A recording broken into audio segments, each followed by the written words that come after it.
What's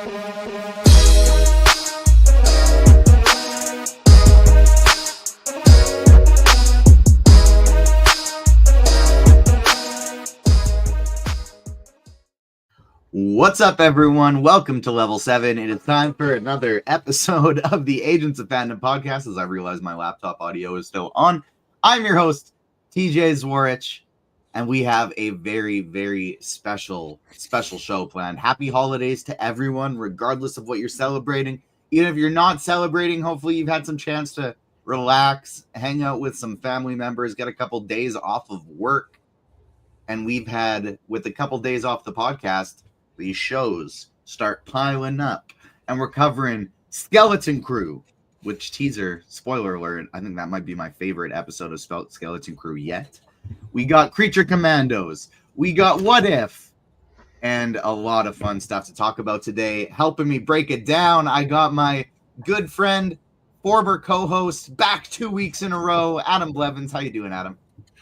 I'm good. It feels so good to be back twice in the same week. It feels just like old times, just like I never left. But no, there really is so much to talk. Just having watched all these episodes, as they've been out in the last 24 hours, there's so much to talk about. So I absolutely can't wait to get into it with y'all. Couldn't agree more. And the first show on the docket today is going to be Skeleton Crew. And I've found a wonderful, wonderful guest to help us break it down. About 2 years ago, at New York, or I guess just over a year ago at my first New York Comic-Con, met this wonderful person named Tommy Stella. And ever since, I've noticed, as I followed him on Twitter, he has gotten real popular within Star Wars Twitter, going viral every other week. Tommy Stella, how you doing? I really like how I'm doing good. I like how I always get introduced as that guy from Twitter that you've seen on his tweets. It's just like, yeah, that's a thing I did. never proud of him. I had the one tweet where I said that the shadow of Vader looked like he had knockers. That was one of my biggest tweets of the year, and I was like, "What am I doing here? What is any of this?" But I'm doing good. Thanks for the intro. I'm excited to talk about. You're really one of my favorite people to follow on Twitter. There's some absolutely hilarious stuff, but you're a lot more than a Star Wars Twitter personality. You have been writing some incredible comics as well. So feel free to let the people know what you've been up to. Yes. Besides doing tweets, I do comics that are like longer tweets with photos that are drawn by people, which is really cool. I've done quite a few already. I have a few in the works. I think I would say if we're promoting something, the most upcoming one would be we're doing Mustn't Tell, which is our all ages horror series about two friends trying to kill a monster that's haunting one of their homes. We did a Kickstarter for it last March. We raised $6,000, which was awesome. We did the first 2 issues. We're now doing issue 3 out of 5, which should be out within the next, I would say 2 or 3 months. We'll do the Kickstarter for it. So I'm very excited for that. If you're a big fan of it's a very Stranger Things, but if it took place in the early 2000s, so they're playing a lot of Nintendo DSs and PlayStations, jumping on trampolines, playing in playgrounds and stuff. All that kind of nostalgia from back then. We're very excited, very proud of it. The 3rd issue is my favorite thing I've ever written, which I'm very proud of. There's a few segments in there that I think are just I'm not usually a bragger, but I was just ooh, I nailed that pacing. That's gonna make a lot of people cry and feel things. So very proud of it. I've done The Days, which was the first thing that people kind of know me for now. I did that with B.A. Ralph. That one's just a surreal slice of life. It's very sad. It's people going through grief, but a lot of people have said it's helped them kind of process things, which I'm very proud of as well. But yeah, just got a lot of things in the works, which is cool because I used to not have anything in the works. So I'm very excited. Awesome stuff. Make sure you check out Mustn't Tell. I've read the first issue. I have not read the second. I was scrambling to finish What If and get down here at the last second. So I was actually planning on having my issue out right here, but it's somewhere in there. And I didn't have time to grab it out. Screenshot, zoom in, you'll find it. It's there. Yeah, exactly. Yeah. And so, check out Tommy's comics. But I also want to shout out Adam because, as Brandon noted in chat, this is not just regular old Adam Blevins joining us here. This is fresh off of a promotion, Adam Blevins, new senior writer at Collider. Yeah, I think that happened on December 3rd. I believe I got offered the promotion December 3rd. December 4th was my first official day, and that's been, I mean, it's been a long road to get there. This has been a very long year. Like, I've written over 1,200 articles for Collider this year since I joined the team in April. But it's been, that's kind of the big thing that I have been working for all year, I'll say, and to finally get it offered to and be able to accept it was just a very surreal, almost kind of like an out of body. Like I just kept reading the email like over and over again, like, and then like tapping myself in the head, pinching myself like, is this real, or am I getting ready to wake up from some really sick dream or all that stuff? So no, it's been great to get, you know, all kinds of more opportunities, get to meet and talk to even more people, and you know, get to see a few things. For so long we always wondered about how, you know, some of these, like Ryan in particular, used to always say, well, how do the trailer for this thing just dropped? How is somebody already writing about the trailer? Well, even I've gotten to see a few trailers early now, which is really, because you know, we've all got to see at this point. We've all seen like screeners and things like that, but it is cool getting to see something like a trailer early and have an article ready for it, that kind of stuff. But it's mostly, I think the best part about it mostly has been just connecting with even more people who I had already worked with previously, but now get to work with even closer. It's been great. So there's 10 out of 10, no complaints there. And I'm excited to be, you know, just to circle back to Agents of Fandom stuff, where I'm also, you know, senior editor here. I'm excited to get to do more things, hopefully podcast a little more. Obviously, I'm not, you know, no longer a normal host. I won't be able to be here every week, but I do hope to be here at least once a month or something, pop in every few weeks to hang out with you guys for a show and get back to doing some more writing. Probably not as much recaps, probably not 30 to 40 articles a month like it once was over here, but to get to do things like that Shadow or like the Silver the Hedgehog piece that I've got up on Agents of Fandom right now, stuff like that would be awesome. So it's really just, it's been a great year. Probably I can say confidently, not even probably, I can say confidently it's been the best year of my life. A lot of really, really good developments, a lot of really, really good things have happened. So it's just, I'm just happy to we're the end of another year. I'm just happy to be here, sitting, still breathing, still moving forward. I'm just thankful to be here with y'all right now. That's the most important thing. I'm very proud of you, my friend. You, a couple years ago, job didn't really like, just started like, hey, maybe I should try out this writing thing, and you just worked your ass off, got really, really good at it, and now you got a job you love, and you're getting paid to write, and it's pretty awesome. So I'm proud of you. I want to dive into the next segment of this show as we're kind of on the soft and emotional side of things, because for Whatcha Watchin', and so for those who are tuning in for the first time, those who and so like Tommy, for what this segment is we kind of just go through, like, you know, what are we doing in our own time, whether it's reading comics, reading a book, watching a show, watching a movie, playing a video game. And I figured we could go over what we watched maybe over the holiday season this year. I did a Christmas rewatch of Hawkeye for myself personally, but the thing I really want to shout out for What You Watching is I just watched the last 2 episodes of Shrinking late last night, and there have only been 2 times in my entire life where, at least in my adulthood, I was going to say in my entire life, but I actually remember one time bawling my eyes out when Ash was trying to leave Pikachu, because he was like with all the other Pikachus and he thought he would be better off leaving him with them, and so he's like trying to white fang him and he runs away and he's like, you go, well, you know, I don't need you anymore, and he runs away, and I'm just like bawling as Pikachu goes back to him. In my adult life, there's been twice where I've been watching a show and I've just like fully broken down. Like, it wasn't just like, wow, this is nice, a couple tears came out. It was like a full body reaction, and like the floodgates open and I couldn't stop it. The first time it was when I was planning on getting the exact episode out, but I forgot to pick it. But it's the second season of Ted Lasso, where he's in the club and he has a panic attack and he has to leave, and that's when he like calls Dr. Sharon. Because that's happened to me before. I've been partying trying to celebrate and just fully broke down and had a panic attack in a big club before. The second one was the penultimate episode of Shrinking, and because this recently just came out a week and a half ago, I won't spoil it for anyone, but there's a specific moment with Jason Segal's character, and I just broke when I was watching it. And Bill Lawrence and the same like similar writing teams for Ted Lasso and Shrinking, I gotta shout him out, because there's only been 2 shows in my adulthood that have made me feel emotions and I've related to so heavily with mental health and so many other things before, and they're Shrinking in Ted Lasso. So I got to shout out the writing team of both, because my God, did that show speak to me. I wish I could just watch Shrinking all day long, every single day, and never run out of episodes. Tommy, what have you been watching, reading, playing in your downtime? It's crazy that you mentioned that, because me and my girlfriend let's say we just got Apple TV again. We just stole her mom's Apple TV for the first time in a while to finish Ted Lasso, because we, like 2 years ago, were like the ones that were like, everyone's got to watch the show, and then season 3 came out, and we're like, we'll get Apple TV again one of these days. So we just watched the first 2 episodes last night. I'm very happy to be back in that world. They're making, I think, a 4th season. That's cool. And then we're gonna watch Shrinking right after that. I'm like very familiar with the show. I haven't seen it yet, but like I know the cast of it and what it's about and all that. So it's my kind of show. I'm very excited for that.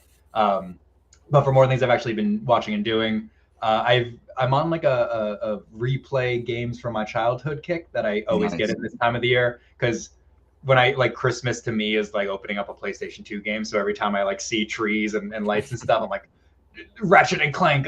So I've been replaying like the Sly Cooper franchise. I played through the first one, and I'm like almost done with the second one. I've been playing Jack and Dexter, which I'm excited about. I've been kind of replaying, but also playing for the first time a lot of the Zelda games. When I was a kid, I just never I was a PlayStation 2 boy, and all my friends would play the Zelda games, so I'd like see them at their house. So I'm finally diving into all those. I just finished Twilight Princess like 2 weeks ago for the first time ever. That was a crazy experience.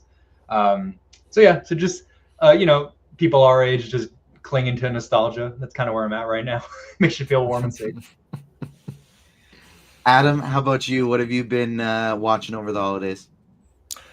So when you asked me this last, I can't believe I forgot to say the thing that I was like, have been watching the most and most excited about, which is Dexter. For me, obviously the show came out a long time ago, but my girlfriend had told me many, many times how much she loved it. And we recently rewatched Prison Break this summer when it, got added back to Netflix. Prison Break had this big resurgence. And we got through about the first like we had both seen it before, but we were doing a rewatch, and we got to about the end of season 3 and early season 4, and we're like, talk about a show that I don't think there's any show that would have been better off. I think shout out to another former co-host, Garrett, who said, either Garrett, and I believe Brandon said this as well, shout out to Brandon in the chat, that there would have been no better show to be just like a one-off season than Prison Break, because after that first season, like the first season is just probably one of the best seasons of TV I've ever seen. And then after that, it's just so clear that they didn't have a plan after season 1, but it did so well, made so much money, got so many viewers that they're like, you got to bring everybody back. We don't really care what the story is. But as for Dexter, so my girlfriend had already seen it, and she's been raving about how she'd been raving for months about how great it was. And she said after we finished Prison Break, we're going to watch Dexter. And even though we didn't get through Prison Break, I was like, I got to move on. Because I'm not stimulated. I'm losing interest in all this stuff. And Dexter has been, we just finished the 4th season, so we're on to the 5th season right now. Dexter has been phenomenal. Now, everybody says the 4th season is like the best by far of the show. And it's the one where, for those of you who are like following the news cycle and stuff, it's got John Lithgow in it. He plays a character called the Trinity Killer. The Trinity Killer is getting his own spinoff prequel series, because, they are apparently milking the Dexter franchise, the Dexter cinematic universe, for everything it's worth. They've got Dexter Original Sin going on. They're doing Dexter Resurrections. They've got the Dexter Trinity Kill, like all this stuff. Dexter's Laboratories. Yeah. You almost got me right there. You almost got me. I love that show growing up.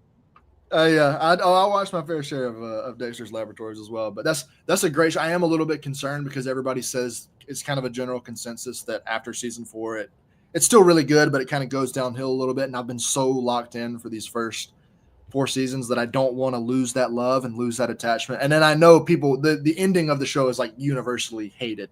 So I'm not dreading, or I'm not looking forward to getting to the ending of the show. But I think that's been, other than that, and I've also been on a little bit of a Gerard Butler kick of late, because he's got Den of Thieves 2, Pantera coming out. I'm super excited for that. I just rewatched the first one. And I had so much fun just watching him just do stuff that I was like, I'm going to watch some more Gerard Butler movies. So that, and then I rewatched for the first time over the last 2 days, or watched for the first time 28 Days Later. because the sequel's coming out next year. I want to be. It's mostly just FOMO. I know everybody's going to be talking about it. Everybody's going to be watching it. I don't want to be left out. I'm not even a big horror person in general, but I love Cillian Murphy.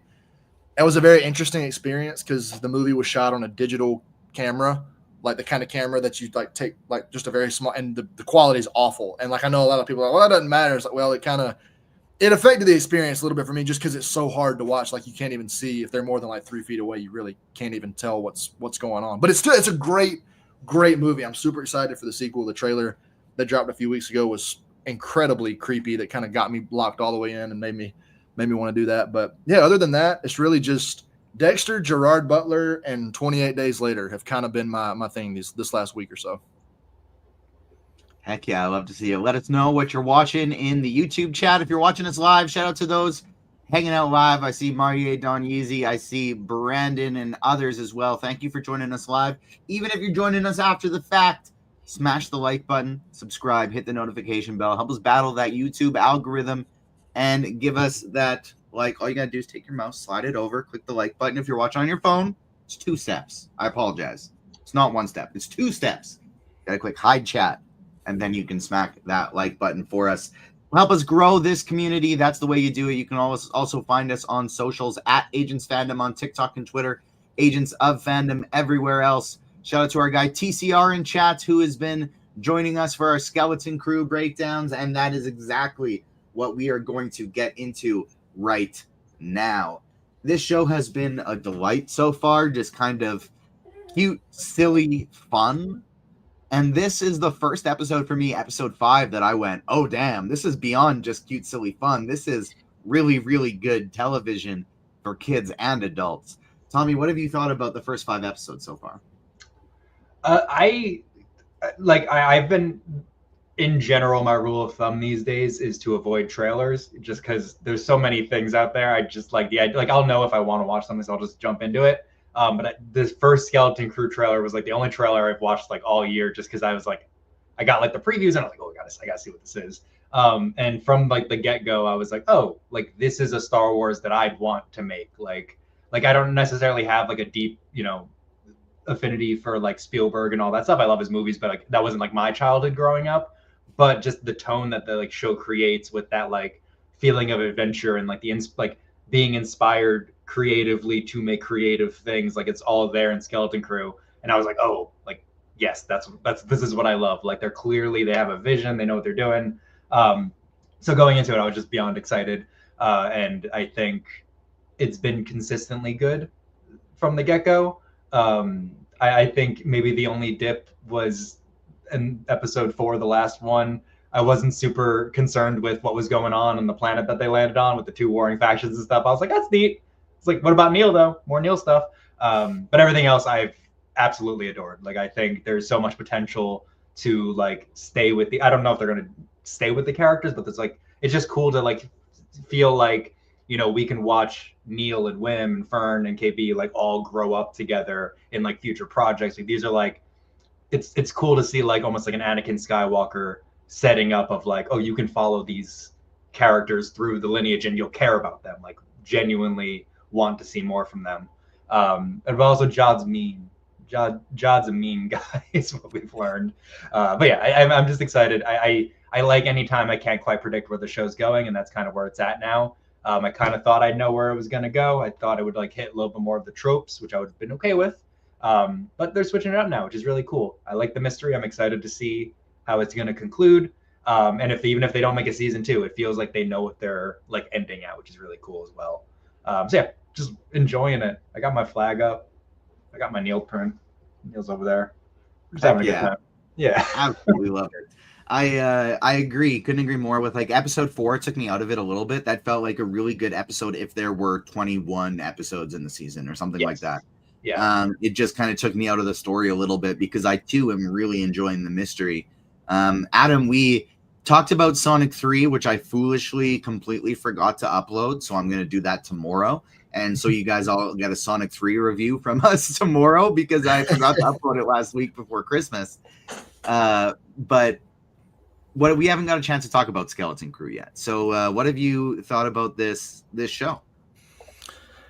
It was really hard. I think we did talk about it a little bit before the show was the last time that you and I spoke about it. It was very hard for me to get excited about this show, not because I wasn't looking forward to watching it, but like after what happened with the Acolyte earlier this year, and then before this show came out, like seeing that some of the kids were already kind of getting some hateful messages and stuff like that. Like I believe one of them even had to put out a message, like, and posted some screenshots about stuff they were getting. Like, and I was like, I can't do this again because the Acolyte wasn't perfect. I mean, I really enjoyed watching it. It wasn't perfect, but very few first seasons of TV are perfect. It often takes shows a few seasons to grow into their characters and stuff like that. I can tell you. I tried to get in that argument once with somebody, but I didn't word it as eloquently like you and say very few. I said like, yeah, give me a first season that is the best season of a TV show. And somebody was like, Lost, Prison Break. And just like, I was like, damn it. And so I should have worded it like you. Very few are first seasons come out of the gate perfect.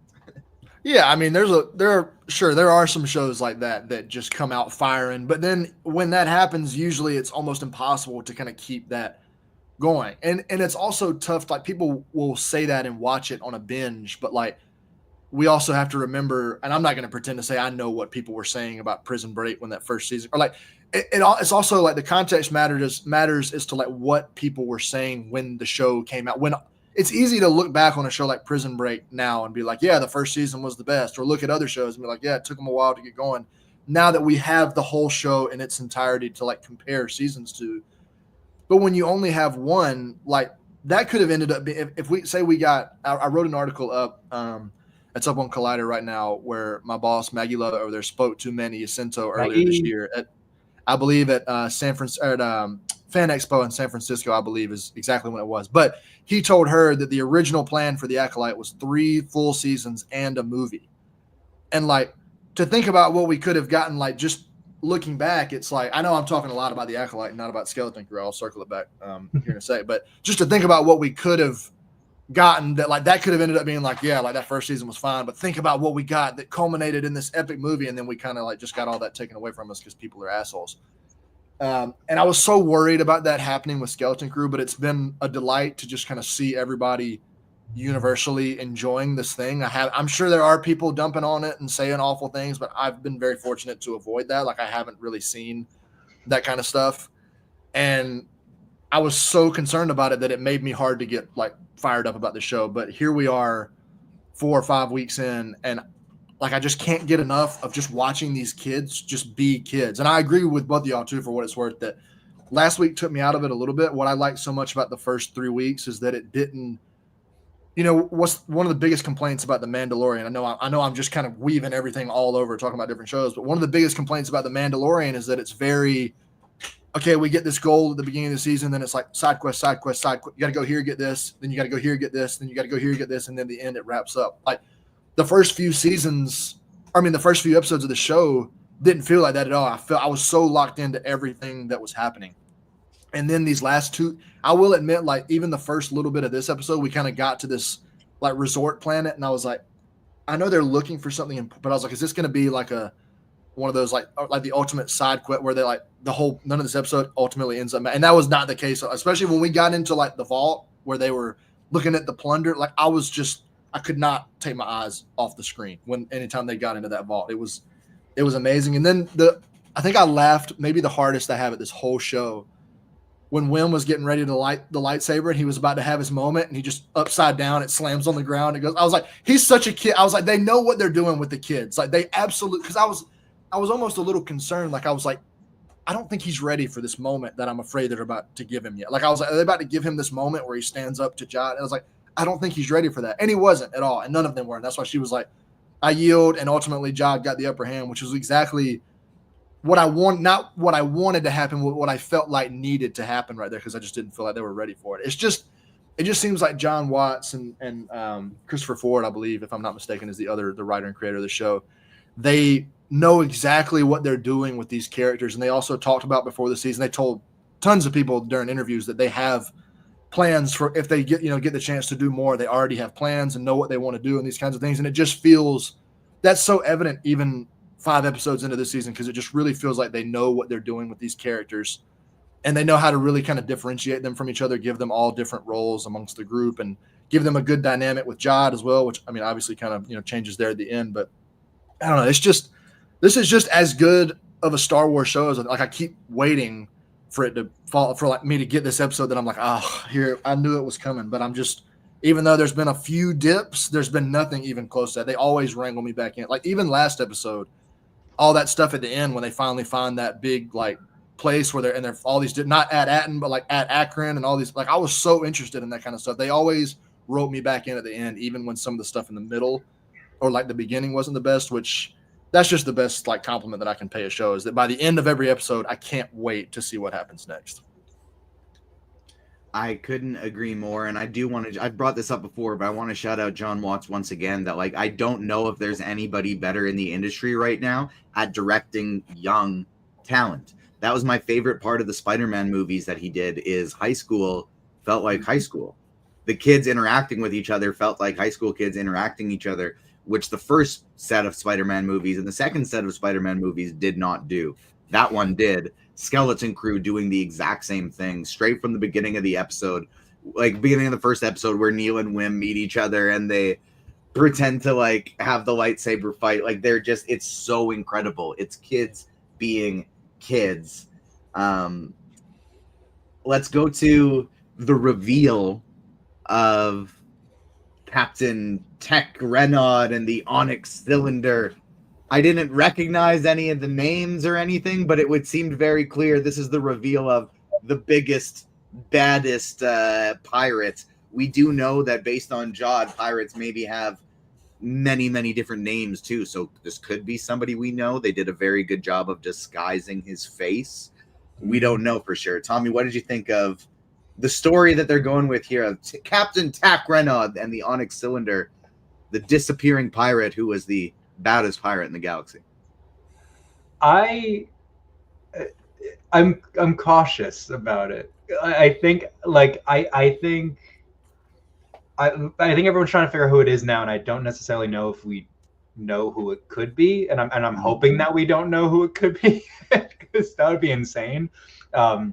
I've seen, like, random theories just trying to connect it to anyone that, like, both, like, in the show itself and then just, like, in the greater canon of Star Wars, like, oh, maybe Hondo. Maybe Hondo. He'd be fun to see, but I mean, I'm hoping it's a totally separate thing. I'm very excited about the mystery of this captain. Like, I want it to be its own, like, special thing that they can do whatever they want with, as opposed to having to worry about connecting it back to something else. My main theory, though, is that it's something to do with the supervisor that they keep referencing. I mean, it's Star Wars. He can live for 2,000 years and still be young and spry. Like, my main guess is that I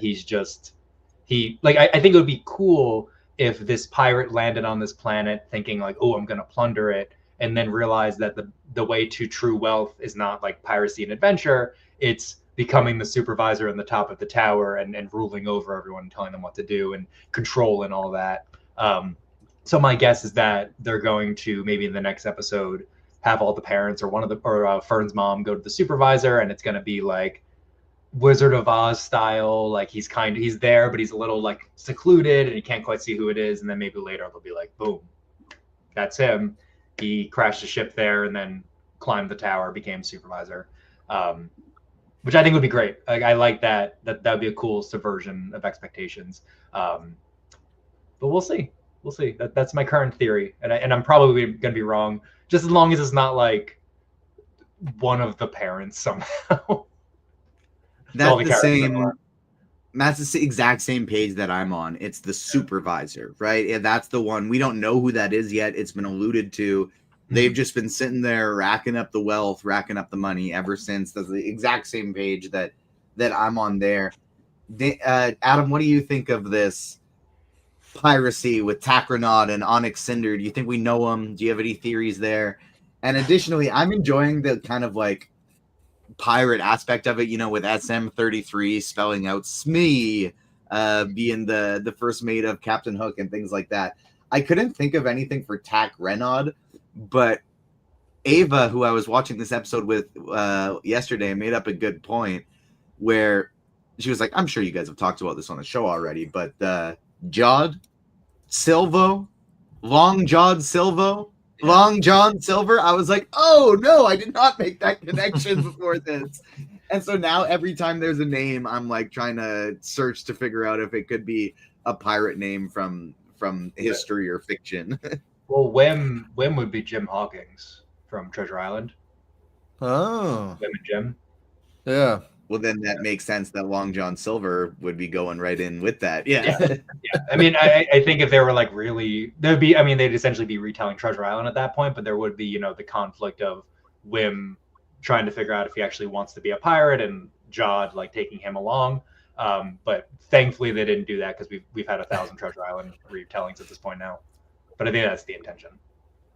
Yeah, and I'm with you guys too, that especially Tommy, I love what you said, that you just don't even really want it to be some connection to like the Mandalorian or something like that, because it's just, one, this show just doesn't even feel, I know it takes place around the same time, I believe 9 ABY is when Skeleton Crew takes place, if I'm not mistaken, but this just doesn't feel like it's even in that. Like, I know Filoni is a producer on the show, and so is Favreau. I know they weren't like writers or directors or anything, but I know they were producers on the show. But this still does not feel like anything like it in that same universe. Like, it would feel so out of place if they get to a planet and like they see Mando or something. Like, I know that's probably not, like, that's a little too extra, but it just doesn't. I just don't want them to shackle themselves with something like that, because I just, to echo what you said earlier again, Tommy, that I want them to have their own kind of story to go with it, and not have somebody else like watching over and being like, yeah, that's cool, but like if you do this, then you can tie it back in with art. And then that's ultimately what kind of shackles creators into telling a story that they don't want to tell.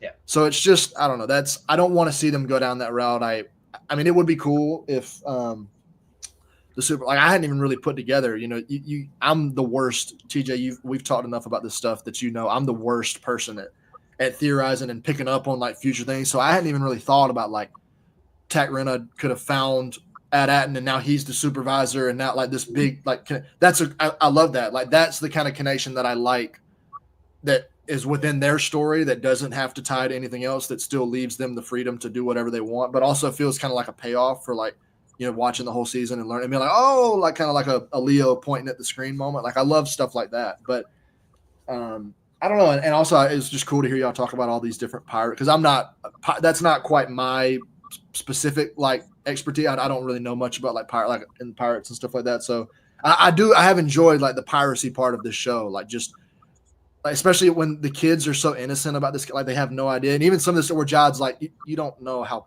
Like, when they're like, what's worse, or what would a pirate want to do besides save his? And it's like, kids, they only care about money. Pirates like sacrifice their life every single day to try to get richer. That's like that's their whole thing. I love him kind of like having to explain this to them, because it really is, like y'all said earlier too, just like watching them grow up together, even though they are learning, but they're still so like such kids and so innocent at heart. So I don't know.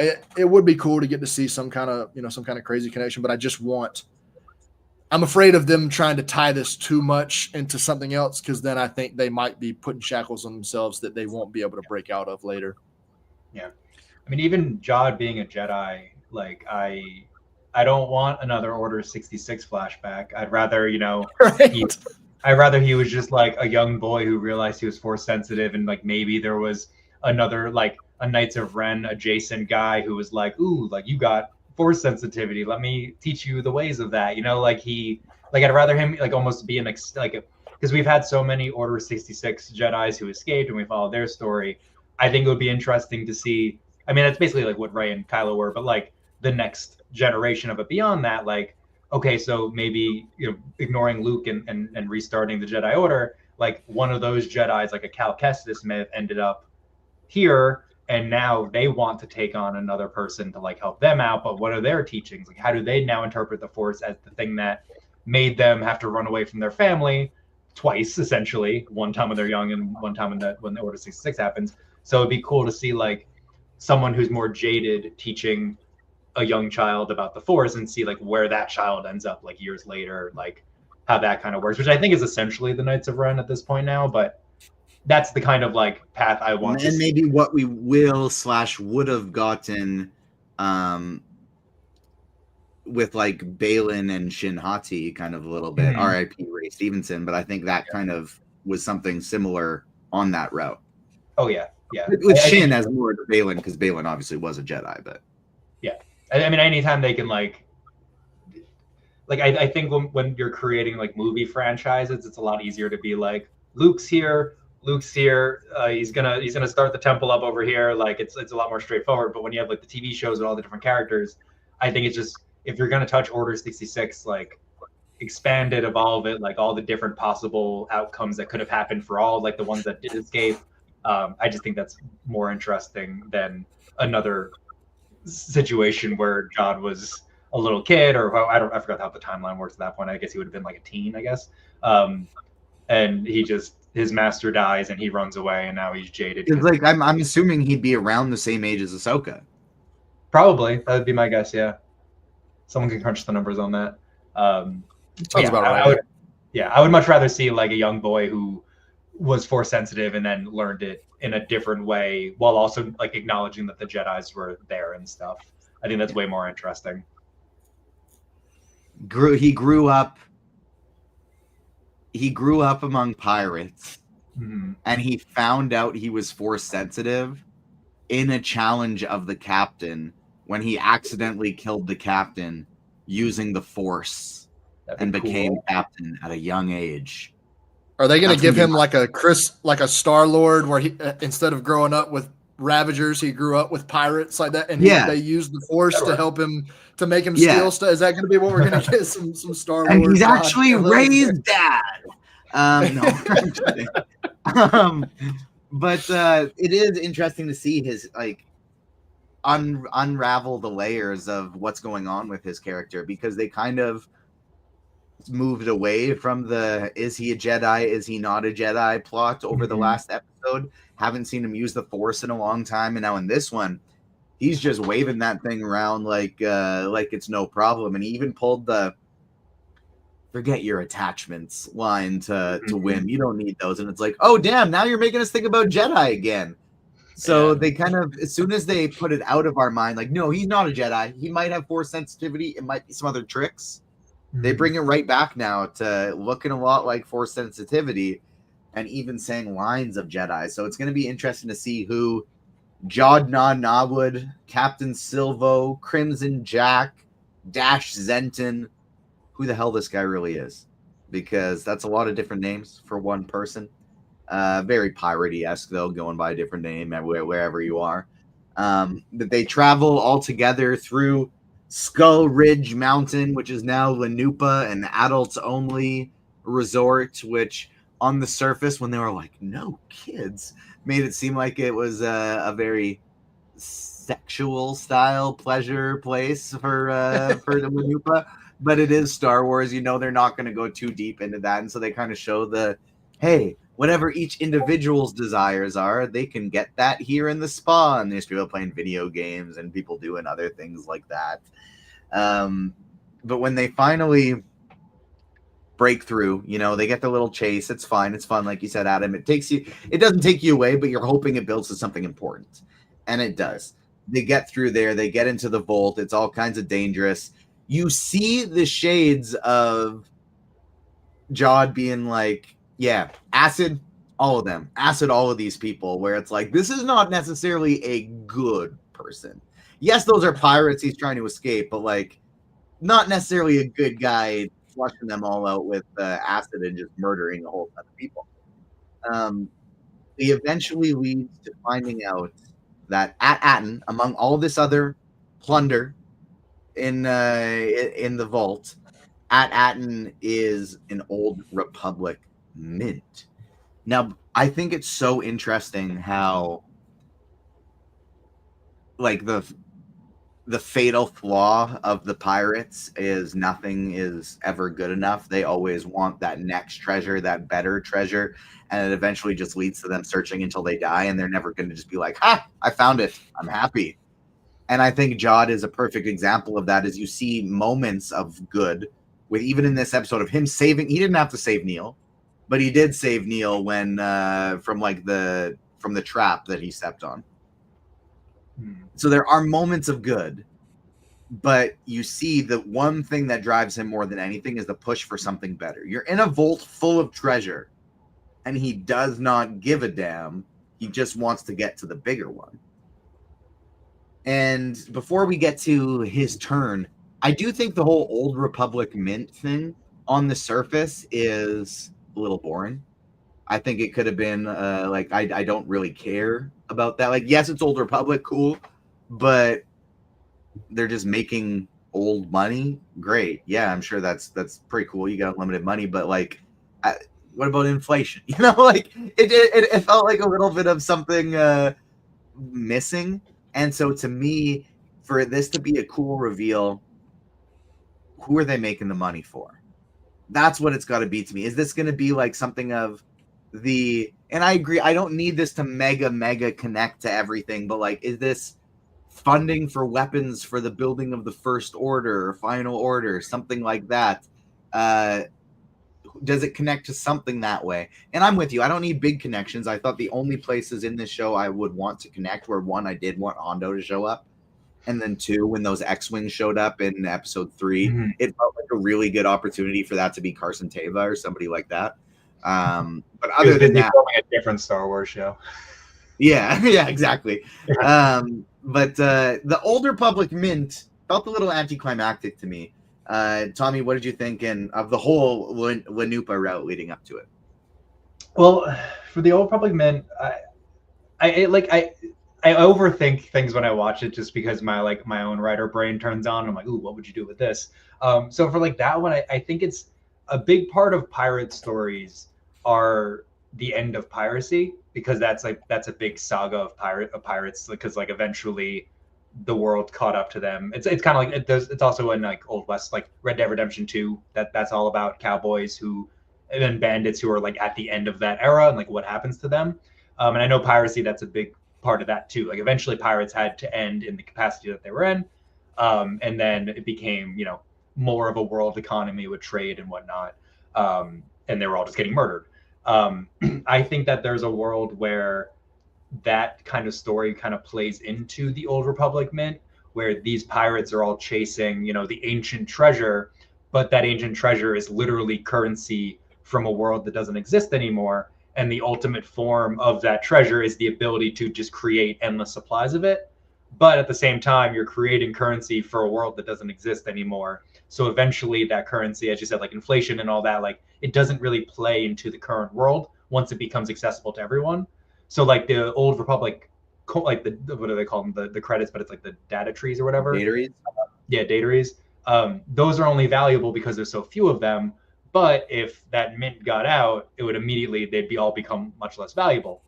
So I like to think that, like, if the captain is the supervisor, he's basically created this like circular kind of like reward system for himself, where he's printing money that is technically worthless, but he's put himself in the position of power that it doesn't even matter anymore. So he's like, he got his treasure, he's got this unlimited money, but the real treasure is the power that he has over all these people to keep creating this gold and these credits and stuff. But at the same time, the treasure is technically worthless if his like empire kind of falls, like the second those Old Republic credits are discovered by the wider universe, and Attin is no longer this secret planet, those credits are now accessible, and those credits are a lot less valuable. They become dollars, like it's no longer one credit is super rare and worth 1 million credits each. It'll be one credit's worth 4, because I think that's what they all say on it. So I think it's just like a very fragile system that I think is kind of cool. Like pirates are only their treasure, and they protect it, because once they don't have that treasure, that's all they've lost. They don't have anything. So the supervisor protecting his fragile currency, I just think is interesting. So I think it being the Old Republic really cements it as in like, this is an older way of thinking, and at any point it can be stripped away from them. So hold on to it, keep the control, and don't let anyone find the planet. Don't let other people on the planet actually have say of what's going on. Keep them under control, and you got infinite money forever. So I kind of hope that's what they're doing. That'd be cool. We'll see. I just think that'd be a cool way to take the pirate angle of it. It's just like, it's the end of an era for them. Hold on to your treasure while you still can. Adam, what do you think? Do you think this could be a partial money laundering scheme for the First Order, or do you think this is Pirate holding on to his plunder? Oh, you're muted. Sorry about that. I'd be surprised if we get a First Order connection, that kind of thing. I don't know if I'd necessarily be opposed to that. I don't think I'd be particularly fired up about it either. The show has done a good enough job to me, and this is very subjective. Like I care enough about all of these characters. They've shown me enough that even if it is just if it is as anticlimactic as it might be compared to like something more grand, if it just ends up being they get there and it's just they're printing money and they want to get it, like they just want to get some big score, like, if they execute it well, I'm fine with that. Now, if it flops and if they the reason that I care about this, because there's the biggest thing this show has done so far is make me care about the mystery of their home, like, which as kids is like, I tweeted about this a few weeks ago too, I can't imagine as a child you get sent far away from home and there's like two different routes they could have taken, where it's like they're trying to get home and everybody, they're like, oh yeah, Attin, I know that place. But then people kind of like, they just keep running into these speed bumps. But what I love so much about these first few episodes was that it was like, Attin. It's like, what are you taught? That's not even a real place. And I'm like, imagine how scary that would be as a kid when like people are telling you, they're like, you're trying to get home and they're like, where's home? And it's like, that's not a real place. And you're like, it is a real place. I grew up there. I know it's real. I was just there like a week ago. Stop telling me that. Like, that'd be so scary. But now we know them, like this, they kept it hitting because it's a mint, it's printing all this money. So it's like, to me, they have to, that's what's drawn me in. I also think they've done a great job just with the characters and everything like that. But like on a big scale, they've kind of hooked me with the Attin mystery. But even like kind of on the ground level, I've been really invested in like each of the individual characters and kind of their personal journeys. And oftentimes it's usually, even if it's not one or the other, I'm more interested in one than I am the other. Like, it's kind of like with some of the Marvel stuff going on lately, like a lot of it's because we don't know.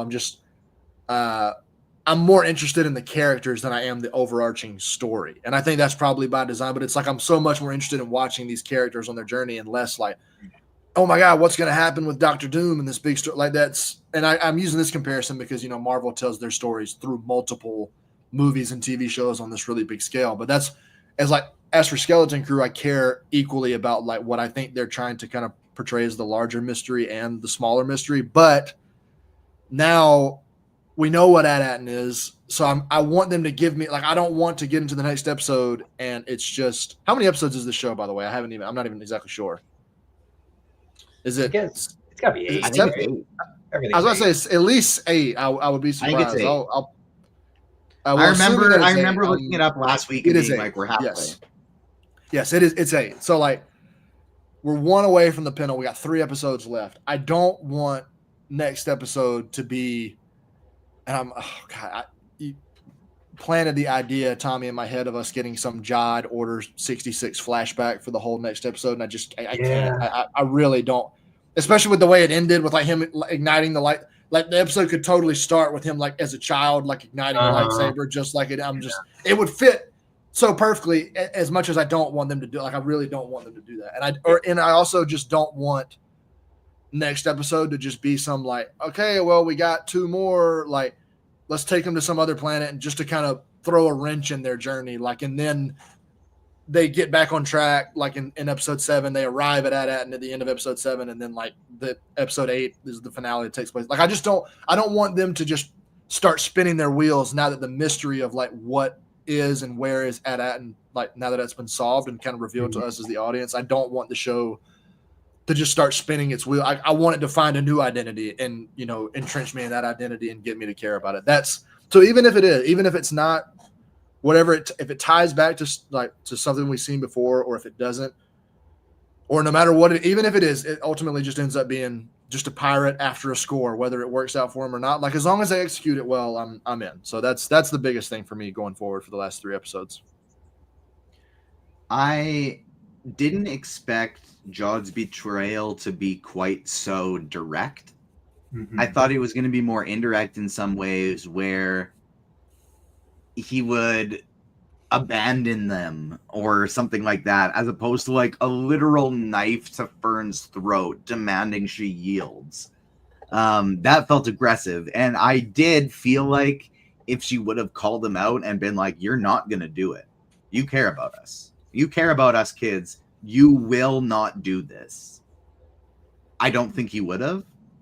But at the same time, it was good writing that she didn't do that, because she's a kid and she's been terrified for the last episode and a half. And it wouldn't make sense for her to have that courage, that bravery. She's a kid and she's terrified. She didn't want to be in that leadership position anymore either. Now, I think the next reasonable thing to happen would be, assuming these, as the kids escaped, if they can get somewhere safe, they'll call Kim. You know, Kim gave KB her information and was like, if you need anything, like, you call me. That's probably the next logical line of thinking here, if they're able to get out. But Tommy, what did you think of Jod's betrayal? I think we knew some kind, like, he's been shady the whole time. We knew something would be off, but I think we were all still hoping he would choose the kids. Yeah, I do think, as we said, we hopefully there won't be an Order 66 flashback, but I do think that there's, like, if the show is going to be good for his character, they're going to do, like, whenever they reveal, like, the flashbacks for him and how he got established, even if it's like in a book or a comic, I think they'll probably clear up, like, the reasons why he betrayed them so, like, casually and so quickly. I think it's gonna, like, kind of circle back and, like, show that he was betrayed in that way or something, like a Han shot first situation where it's like Han didn't shoot first in the Solo movie and that's why he shot first later or whatever. I think they'll probably do something like that. But yeah, I'm happy that he betrayed them, just because I do think that they were kind of getting to the end of this, like, bantering ability that they had between the kids and Jod. Like, they needed something to switch it up. There's only so many times they can make, like, the same jokes over and over again, and I think they picked, like, a very good time to, like, really throw a wrench in the whole operation and, like, switch the show around a lot. There's a chance in the next episode they're gonna come to terms and be fine again somehow. Maybe, who knows? One of them will get saved by the other, and then it's back to normal again. But I like that it got switched up. I think I think that dynamic ran its course, and it can obviously happen again in some way, but, like, I think there needs to be a lot more resolution to the show before then. But I liked how they did it too. Like, I mean, obviously you expect it once he, like, reveals, like, he knows where the coordinates are and all that stuff. But I wasn't expecting it to be that, like, blunt. Like, I wasn't expecting him to be aggressive about it and, like, actually use a weapon. I was wondering if, I know they had the whole reveal, like, not the reveal, but the ending of him grabbing the lightsaber. Part of me thought that his big knife was also somehow a lightsaber. Like, the hilt kind of looked lightsaber-esque. Like, it looked like there was even, like, an activator on it, that, like, when he, like, pulled it towards him right before he attacked her. I thought that would have been cool, but it's also cool that he has a lightsaber now. But I'm also very much, that made me, like, when Wim was accidentally activated it downwards, I was like, oh yeah, we haven't had, like, a proper sword fight in this show yet. Like, when is that happening? So that got me really excited for the idea of, like, the big finale lightsaber fight, or just, like, vibro braids, whatever they have. That'll be very cool. But so yeah, it was just fun. I think it came at the perfect time, and I honestly hope they don't back away from that betrayal. Yeah, it would be still pretty exciting to get that, Captain Hook and Peter Pan style fight scene. Have it be, it could even be a lightsaber fight, but just more piratey epee style, as opposed to your typical lightsaber battles. Adam, did you expect Jod's turn? And if you did you expect it to be quite so aggressive? I did not expect it to be quite so aggressive. Like, when he had the knife to Fern's, like, I was like, oh shit. Like, I was like, I forget, like, this dude's actually a piece of shit. Like, between that and then the, like, burning everybody with the acid, like, I was like, oh man. And I love Jude Law. Everybody loves Jude Law, and he's doing a great job in the show. And I want to love the character. It's kind of hard to after that, because, I love these kids so much. But I think the thing that PTSD with Jude Law, always expecting him to be shitty, because I didn't realize at the beginning of Captain Marvel that he was playing a character named Jan Rog. I legit thought he was Marvel. I thought he was going to be Marvel, and then it turned out he was just this huge asshole. And now I'm just kind of constantly expecting him to turn out to be an asshole. Right. And speaking of that too, just briefly, I can't remember who the interview was with, so apologies that I can't give. But he talked about his role as Jan Rog not long ago in that movie, and said he was actually disappointed because he didn't want to play just like such a staunch villain. He wanted it to be a little more kind of gray and not so one-sided and just this kind of piece of shit. Like, I know he makes out like in the beginning he's trying to help her and whatnot, but obviously at the end he's just awful. And he said he was like that he, as good of a time as he had like filming it and working with Marvel and stuff, that he ultimately wouldn't care to like revisit that character again because he really wanted to take it in a different direction than they did and wanted it to be a little more gray, which I like Captain Marvel more than a lot of people do, but I do think that would have been a cool to get to see that dynamic. Like they would have had to shift a lot of things around because he ultimately ends up being, the main villain of the movie. But like they would have had to shift a lot of things around, but I think that would have been cool. But as for the just back to Skeleton Crew, I noticed myself too chuckling at him a lot because it's so obvious, and this is just a shout out to Jude Law again, because he's doing such a good job playing this kind of like he's so much smart. He knows so much more. He's so much smarter than these kids because they're kids, but he needs them for something that like there's nothing that he can do to speed this process. Like he's just at their whim until they get to this point where he finds out what he needs to do. But he's finally so many times they're like, well, we could do this or go. He's like, fine. Okay. We'll do whatever you want to do. I don't care. We'll just please stop. Like he just snaps like so many times. And obviously I'm not a parent, TJ, I'm sure. And, you can probably relate to that as well. And Tommy, I'm not sure if you're a parent. But like, I've seen my mom and like my parents at times. I just remember from them being young, and we see it in all kinds of like TV shows with parents and stuff, just ultimately being like, okay, stop. Just fine. Just please be quiet. I'll give you what you want. Just please stop. Like everybody has seen that, has been through it. Like when you're just a little kid, that's your job, is to annoy old people when you're a child. And they're doing such a good job, like the kids are, but it's also so innocent. Like it's not like in like a good comparison for this is like, as much as I love James Cameron's Avatar movies, in the second one, like in Avatar: The Way of Water, the kids are just, this is a very sci-fi world disconnected from like Earth and like modern stuff. But the kids are always just like, bro, what's up, bro? What are you doing? And I'm like, this is not like, there's like literally somebody did like a bro count in the movie because like the kids are just always talking about, and they're talking in this really strange way. I just rewatched Hawkeye. Well, that's kind of leaning into it, like just like the cringe of it all. But like in Avatar, it's just like, why are they like this is not at all like there's no explanation for it like at all. And even James Cameron, when they asked him about it in the press tour, he was like, they're teenagers. That's how teenagers talk. It's like they're on Pandora. They're not on Earth texting people and like on Instagram and shit. Like that was one of the teenage language. No matter where the teen is, that's how they speak. That's how the world works. Right. Yeah, and I feel like it's so genuine. Like there's other projects where I felt like it was a little more like that. The kids being annoying, because that's like, kids often in shows, kids and teenagers have to be annoying. That's kind of part of the trope. But they're doing it in a way here that it feels genuine. That I just feel like they're being themselves and kind of driving him crazy. And then less like, okay, I see what they're doing here. He needs to be annoyed. So the kids are being weird right now. Like, no, like they are just acting like kids.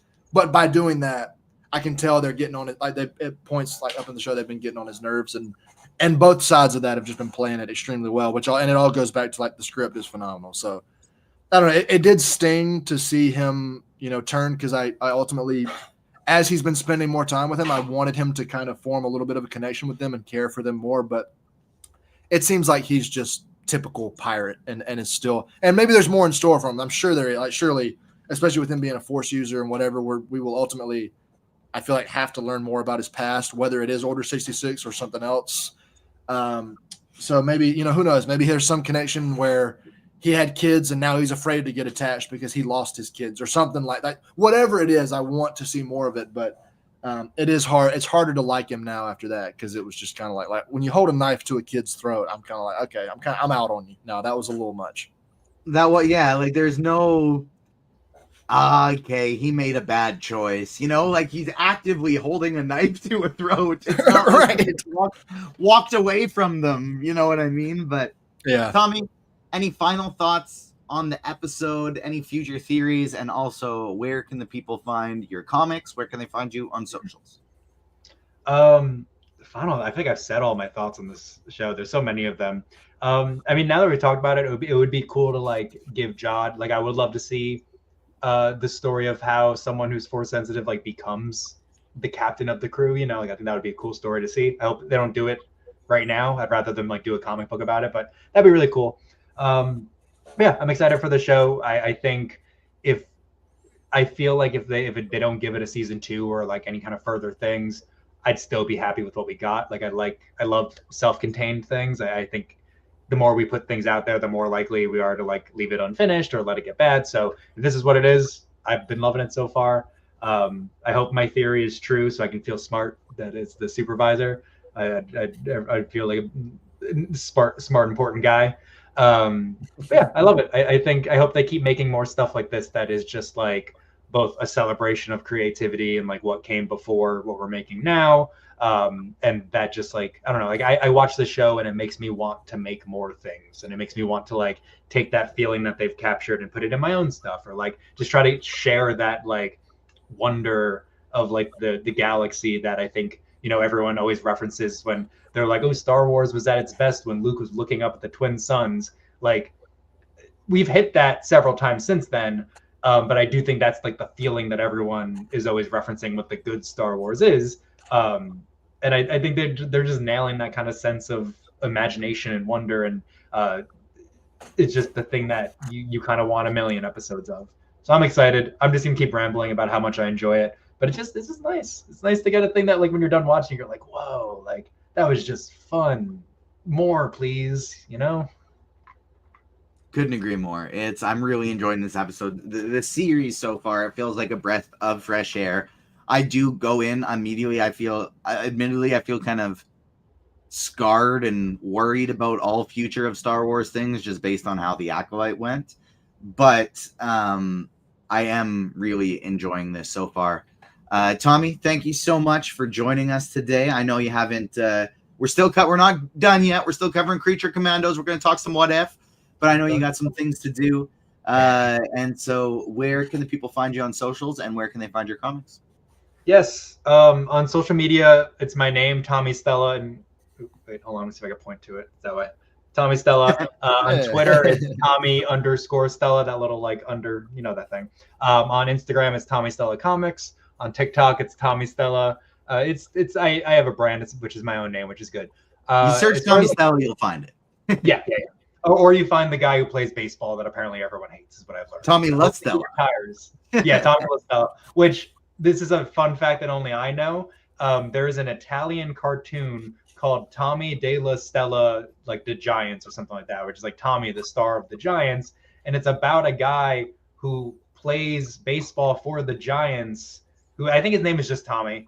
But then that guy started playing baseball for the Giants. And no one's ever referenced that the cartoon like predicted that guy's existence, and only I know about it because that's my name and I've Googled it before. So that's a fun fact. Some Italian like anime company predicted that man's existence, and also really messed up my Google SEO because I need that. So I'll be on there. Just Google it and ignore any mention of baseball. I hate baseball. It's not me. I have a publishing company called Rad as Heck.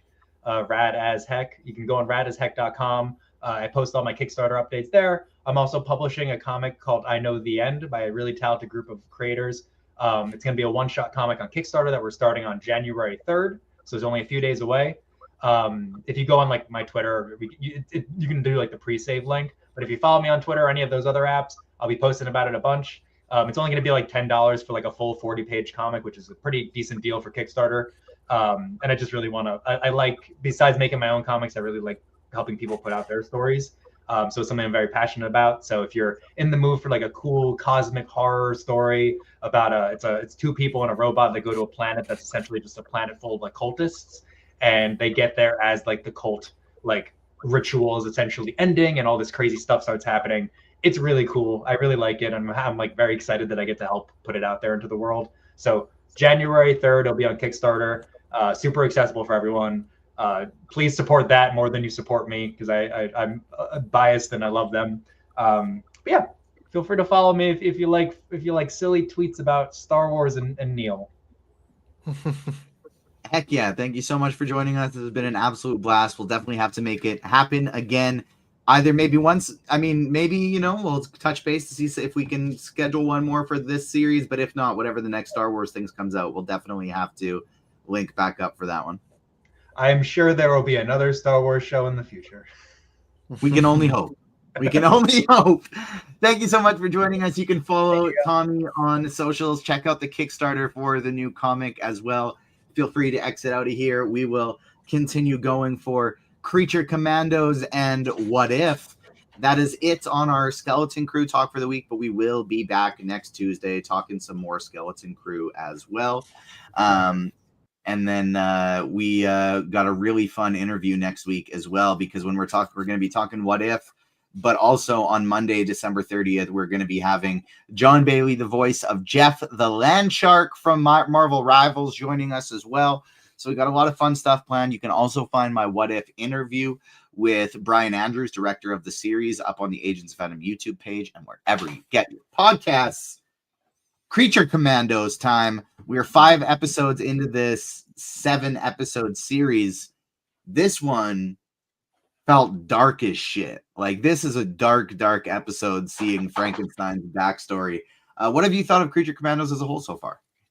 Dude, I love this show so much. Like, and I've been writing about this show and talking about this show for months, and listening to like quotes about what James Gunn was saying and combing through his social media for any crumbs about stuff that he was saying just for work and stuff like that. So I've just been so excited to see what he was going to do with this. And this is also, I know the DCU technically kicks off with Superman, like its first official project is Superman, but like this is still the DCU, like, what we're getting right now. And this is just being a taste of what we're getting coming up. Like, oh my God, there's a few things that I love about this show. And I know we'll talk a little bit about specifics. I know we're probably not going to go as long on this as we did on Creature Commando. On Skeleton Crew, but like, I love how easy this is to watch. I mean, 20, 25 minutes, like, it's super, you sit down in a half hour, you bang out the episode, but I also don't feel like anything is just like a little filler. Like, these episodes still feel like important. There still feels like a lot of stuff is happening. Everybody's getting their time to shine.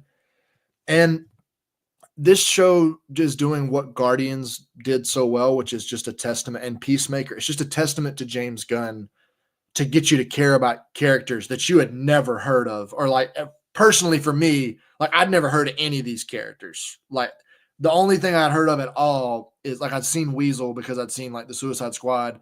I knew about Rick Flag Sr. by extension from the Suicide Squad, like knowing about Rick Flag, and like, but like other than the rest, I didn't know about the Bride and Dr. Frankenstein and Frankenstein and Dr. Phosphorus and like all these other characters who I'm now, and G.I. Robot, shout out to G.I. Robot, the legend. That was still been my favorite episode.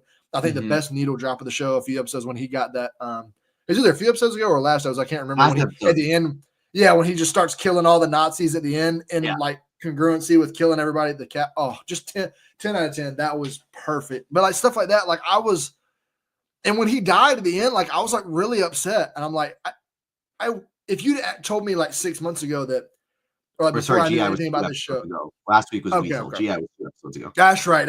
And the same thing too, though, with Weasel. I'm glad you said that, because I was so upset at the end. Like, I was like, no, he didn't hurt the kid. He was trying to protect the kids. It's like, stop. Like, I was like, G.I. Robot. And I mean, one, shout out to Sean Gunn, who plays both of those characters. But like, I just care so much about these characters who I didn't know about. And that's like the James Gunn special. Like, if you sit down at a restaurant and you order the James Gunn special, that's what you're going to get. You're going to get something you've never heard of. Like, they're going to plop a dish in front of you that you didn't even think existed.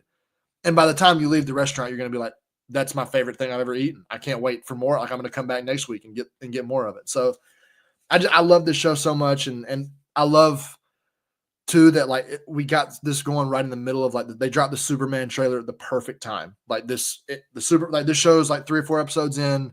we get the Superman trailer. We get the announcement that this show has been renewed, which came a little early. I don't think that dropped about 2 days early than I believe Warner Bros. And all of them wanted it to. But it's just it's great. I don't even have any complaints. It's like a nearly like sure. There's other like it does. Some of it's a little.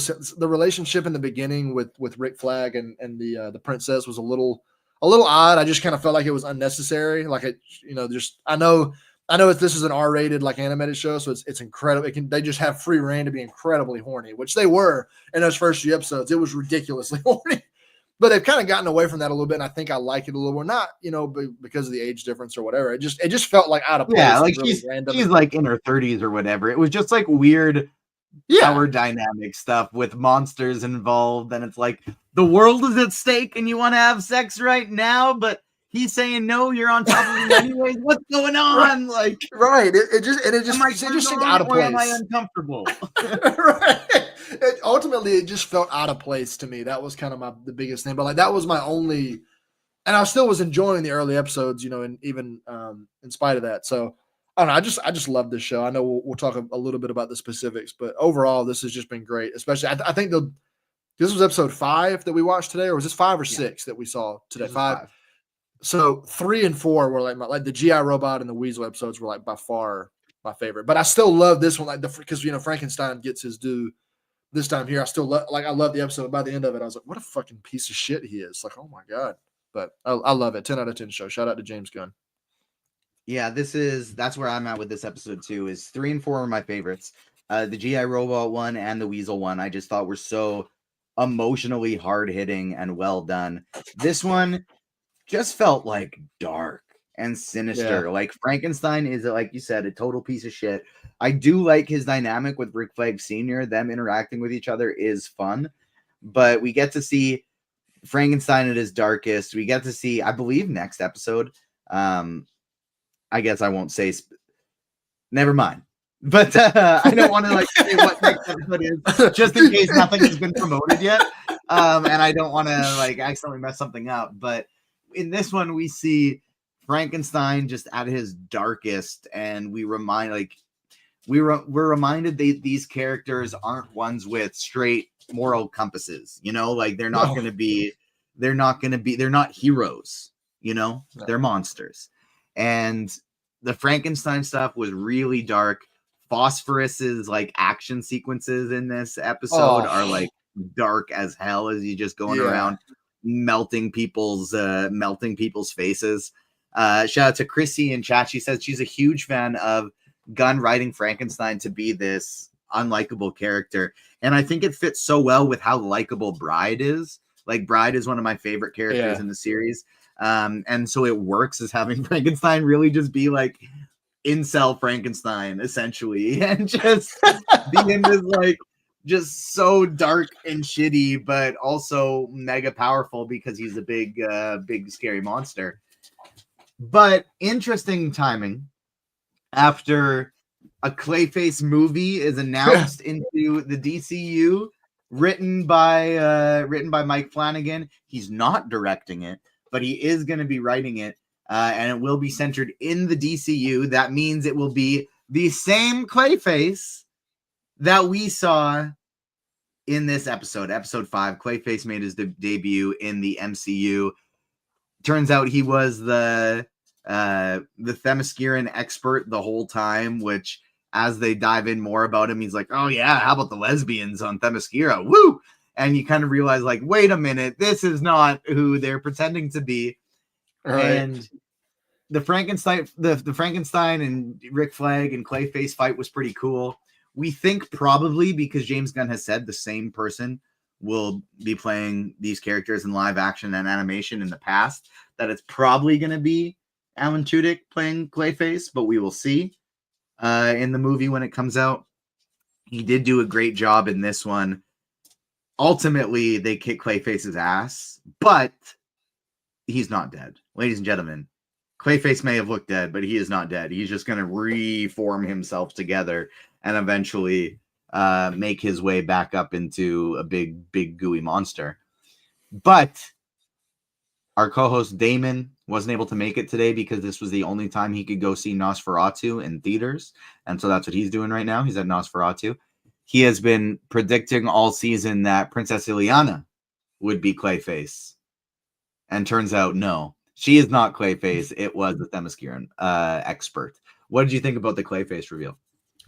That was cool. Like, I mean, obviously, I'm not versed in like comic book lore and stuff like that, so I didn't even know what was going on. We saw, but like, then when they started doing like the shape shifting thing, like I was like, and I, just because we got the Clayface movie news last week, I believe it was, I was like, that looks like Clay. That's got a face. Is that Clayface? Like, I just was piecing it together, like having no knowledge. Like, I was like, is this Clay?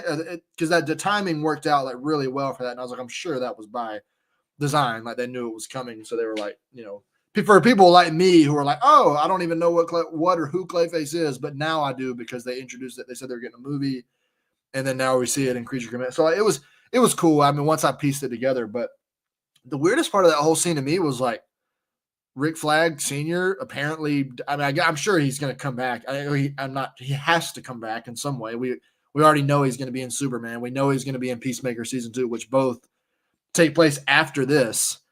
So like, he seemed like he got worked up pretty good though. Now I don't know if it's going to be like in Invincible, where like when the heroes get beat to shit in Invincible, they just go into this special bunker like from people and then they get healed and do it. Like, I don't know if we're going to get something like that, but he looked dead. He's just a guy, to my knowledge. And He's just a guy. His spine got snapped in 2 or 3 or 4 or 5 right there. That was quite an ugly injury he suffered. So I don't know. That was the thing that threw me. Like, it was cool to see Clayface and that kind of stuff. If you had asked me before, like 2 days ago, like before I'd watched this episode, like what are Clayface's no clue. Like, it makes sense, but I would have had no clue just because I don't know anything about the character. But it was cool. I'm just so confused as to how the Rick Flag thing is going to play out, because I mean he has to come back. We know he's going to be in these other shows. Like, and that just reminds me, just briefly, I'll say, how weird is it going to be to hear and to see Rick Flag like in Superman and in Peacemaker talking about this show like as something that happened before. Like, when that's just going to be so, because we don't see that with Marvel. Like, Marvel's animated stuff kind of is separate from like its live actions. Like, we're not going to hear Steve or like one of the Avengers. It's not talking the about same universe, right? Like, exactly. That's what I'm saying. Marvel so stuff is separated. Yeah. So like, with this being in the same universe, it's going to be so weird. Like, hearing Rick Flags or Frank Grillo's just going to be like, yeah, all that stuff with the princess. And I'm gonna be like, that wasn't like, I know it was you, but that wasn't you. Like, it's going to be cool. Like, I'm excited for it for what it's worth. I'm not saying that as a complaint. It's just going to feel weird because there's not really much precedent for that. We really haven't seen it. It is going to be cool that he is going to look very much like his animated counterpart, because they animated it based on how he looks, just with white beard and white hair. So that's going to be pretty cool to see him just actually looking like the animated character. This episode was enjoyable, but it didn't hit as hard for me as episode 3 and 4. We have 2 left, 6 and 7. That's it. So we are coming to the epic conclusion. And then that is it. Closed book on the DCU until Superman Legacy comes out next year. No, Superman, just Superman. Not just Superman. Yeah, there you go. Just Superman. Superman comes out next year. What did you find? Any final thoughts on this episode, or anything you're hoping for in the final 2? No. I mean, I just want him to just keep letting me have a good time when I turn. Just let me have a good time for 20 minutes when I turn this on. Like, this is the very first project. I don't expect anything, anything grand, any crazy tie-in or whatever. I just want to keep having a good time, because right now I agree with you too. Like you said earlier, for what it's worth, 3 and 4 are my favorite. This wasn't quite as much. I didn't have quite as much fun with this one, but I still loved it. Like, I still had a great time. It was over in a flash. That's one of the best things I love about the show too. Like, kind of like I said earlier, that it's easy to watch. Like, there's some shows that are 20 minutes that I'm still, because like one of the shows we're going to talk about next, about the same time frame, but I don't have as good of a time watching those episodes as that. Like Creature Commandos, when I turn it on, it feels like 5 minutes and the episode's over. Whereas What If, I kind of catch myself checking seeing how much longer we've got left and that kind of stuff and what's going to be happening. So that's all I just want to keep the same pace, keep having fun, and just keep letting this show be unapologetically itself, because it's got a very unique identity that like no other comic book properties and shows have, and I just want it to stick to that. I don't want it to run from it. Couldn't agree more. Creature Commandos, 2 episodes left. It's been a blast so far. As we transition to What If, I agree with your early statement of it. I do find it weird that I'm a big fan of Star Wars, DC, and Marvel. But of these Star Wars, DC, and Marvel projects we're covering right now, I do think What If is the one that I'm enjoying the least. Agreed. I think season 1 was fine. Season 2 was good to very good. And this one is so far transitioning back to fine. Like it kind of seems like a downgrade from season 2 and more in line with the first season that we've got so far. We've gotten 5 episodes so far. We covered the first 2 on our podcast already. So if you haven't checked that out, you can check out our breakdown of episode 1 and 2 on the Agents of Fandom YouTube channel or wherever you get your podcast. Smash the like button, subscribe, notification bell, all that jazz. We'll cover 3 of them right now, 3 through 5. What if Red Guardian stopped the Winter Soldier? What if Howard the Duck got hitched? And what if the Emergence destroyed the Earth? I was talking with our other, like you said, our former co-host Garrett about this show when he was editing my review. And it feels like, with this multiverse of limitless possibilities, we should only be getting the best stuff. Like each episode should be a home run. Each episode should be so cool. And it kind of just seems like with each one, it's like, oh, this is kind of silly and fun. But why did they choose this? That's kind of how I feel about every single one of these ones. And that fits every single thing we got so far. So spoilers for episodes 3 to 5 of What If, but Red Guardian stopped the Winter Soldier. I thought it was really fun. I thought their chemistry between the 2 of them was awesome. Agreed. And it was a fun take on an MCU story that just like a little change to an MCU story. The next one, why Howard the Duck and Darcy? We got all these cool MCU characters. It was great going down memory lane with the villains. That part was fun. And I understand Birdie is going to be a very big original character for the conclusion of this season, and you needed to find a way to introduce her. But like, why? And then the final episode, what if the Emergence destroyed the Earth? Seems like a weird choice. I'll agree with Chrissy in chat for what it's worth. The episode of what if the Red Guardian stopped the Winter Soldier? That did get me a lot more excited for Thunderbolts. Like that got me really excited to see the group dynamic in Thunderbolts. What if the Emergence destroyed the Earth felt weird considering how few Eternals references there actually was. It just seemed like a reason to give a Riri Williams story, which great. I want a Riri Williams story. I'm really excited for Ironheart. But what on earth was that episode? Like, okay, cool. They eventually stopped Mysterio visions just like there. Why did we'll get there? We'll get there. What if Red Guardian stopped the Winter Soldier? What did you think of episode 3? That's probably my favorite of the series, or like of this season, I should say so far. Mostly just because for everything you said, it was a great time. I would kill to see like a in the booth reel of David Harbour from this, because he was just going for it. He was at like 150%, just screaming and having the time of his life. Like he's doing such a good job. Shout out to David Harbour for Frankestein, Creature Commandos, Red Guardian, Creature Commandos. He's really like nailing his comedy right now. Right, yeah, and it just like so much of when him and Bucky are together. Because I agree too. I can't wait to see them. And shout out to Ryan. Ryan said that as well.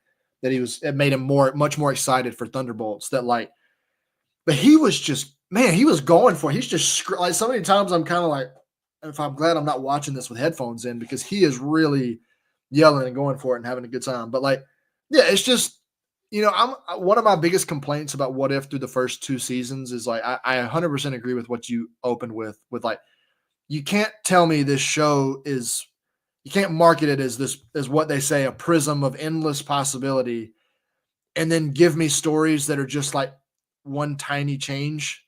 But usually I don't like that. I think of all the very MCU adjacent stories that we've gotten, this might be my favorite, just because the voice acting between David Harbour and Sebastian Stan is just awesome. Like, and just watching them, just like, I'm a big fan of just a good buddy cop movie, like Bad Boys, that kind of stuff. I just love a good buddy cop story. And that's basically all this is. They run into each other at the beginning. They're enemies. They get to become friends. They work to get like, it's just its own little self-contained MCU alternate buddy comedy story with Red Guardian and Winter Soldier, who are very different, but also have a lot in common. And I just thought it worked really well. Like it's definitely my favorite. I don't know if this is also, it's definitely my favorite episode. And I don't know if this is a good time to say this, because I just briefly want to add one thing it's about one of the episodes we're going to talk about in a little bit, but also about the first episode. It's my biggest complaint with the show so far, and I won't go to it, but I think it's misleading. Like, I think some of the titles, like especially that first one, that's like, what if Hulk fought the mecha event? Like, I was like, that doesn't even happen. And the Hulk doesn't even fight that. Like, there's they fight a big gamma beast, but they don't end up fighting the Hulk. And like the same with this more recent one. Like, when I see the title, like, I was like, oh my God, like, I'm kind of locked in to see. And like, sure, that basically, they show us like a flashback of it. It's like what would have happened if the Emergence had, like, what would have followed the Emergence if it happened. Not like, I was kind of thinking when I saw the episode title before I read the description, like, it's going to be the Avengers trying to stop the Emergence, but they can't because they're not the Eternals, and then the world gets destroyed like that. And that's more interesting to me than what we got. I'm not going to go into the specifics because I know we're going to talk about that episode later, but it just seems kind of misleading to me in a way that it wasn't before. Like, I never felt like that before, but I felt like that with 2 episodes that we've gotten so far, and I don't love that. You're muted, by the way. One each for us today. It's funny because he just switched to a different format to comment on our Twitter live as opposed to our YouTube live, but I just clued in about 1 minute before that anyways, that Chrissy in the YouTube chat we know who that is. That's our friend Chris, right? We're in group chats with Chris, Luminous Dagger on socials. Make sure you give them a follow on.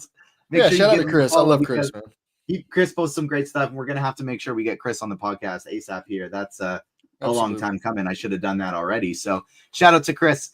Didn't put 2 and 2 together, but he agrees 100% that these episodes have been extremely misleading so far. Like, this definitely, like, what if the Emergence destroyed the Earth? How can you tell me that's not an Eternals episode? Why is that Wong and Riri? Like, that was such a weird team. Yeah, that was a really weird team. But what if Howard the Duck got hitched? I will say that, like, I was more interested in this when I realized the purpose of the episode, knowing that we're getting a new original character in Birdie, and this was going to be where she came from, as opposed to just Howard and Darcy. Because if I'm being honest, as funny as Darcy is, as silly as a Howard the Duck cameo is, there are very few characters in all of the Marvel Cinematic Universe I need a story about less than Darcy and Howard the Duck. Lacey over Darcy, give me Obi-Wan over Howard, and we get our little pet one. But it was okay. Like, it was fun. It was silly. It was really enjoyable to see the look through the years of all the Marvel villains we've had, good and bad. Like, when the Dark Elves came in, I just legitimately laughed because it was funny. The Thanos stuff, like, the stones, did someone say stones? Like, it's funny. But just like leading into this big final season of What If, I kind of expected a little bit more. When not, like, there were stakes in this, like, ooh, a big powerful being is born, like, we can't let her fall into the wrong stands. There's stakes, but I find it hard to get invested in the stakes. Yeah, I agree. And the coolest part of this episode to me was Loki was like Tom Hiddleston as like an actual Jotun, like not Loki, but like bringing back his Party Thor episode. That was a cool connect, like all the way back to season 1 time. That, but like I really liked getting to see some of that, like, because I just love Tom. Like, Tom Hiddleston's just great. Even his voice, he's such an underrated like actor. His work as Loki in the MCU, I think, is some of the best like character work that anybody's done. But Tom Hiddleston's also just a great actor. That was like my favorite part, was him kind of popping in and like helping out and offering like and treating Jotunheim as like this resort that they're like, everybody hates us, so let's turn it into a resort. Like that was the only part of this episode that I was like locked into, because I thought the same. Like I remember I had heard, when the synopsis and everything got released for the show, like I read through all of them and I was kind of like, okay, that seems like a weird, but maybe they'll do something with it and whatnot. And then like we see Yondu a little bit in the beginning. Like it's like, it feels to me like they know this was like probably in the bottom 3, like weakest episodes, like pairings for characters they had in like the show. So they just loaded it full of other cameos from other characters, like they to kind of distract you from it not being a great episode, not being a great, like I didn't feel like the two of them had any, it felt very weird. I didn't feel like they had any chemistry together. Like all of it just felt very strange. Like I know they showed a little bit as to kind of how it happened, like in the beginning, I think, but it just was so weird. Like there was nothing about it that I went in thinking it was weird, and nothing put my mind at ease. I just felt like through the whole time, I was like, this is just really weird. And I don't like it. I want this to be over. This was one of those episodes I was talking about earlier where I was watching it. It just kept like clicking and checking me like, how much longer does this have? Because I just want this to be over. Ugh. Yeah, it just seemed like, what are we even doing here? Like Caecilius back. Cool. There he is. He's bringing Dormammu. And I was disappointed too, because I had this theory that I was so hyped up about in terms of, Brad Winterbaum was teasing on the Phase Hero podcast that there's a reason What If, as we know it, is ending in season 3. It's culminating to something that will be impacting the greater MCU. And like, so Damon and I immediately hearing that are like, incursions. Like that's what's coming here. It's the start of Secret Wars. Universes are being destroyed. That's what's going down.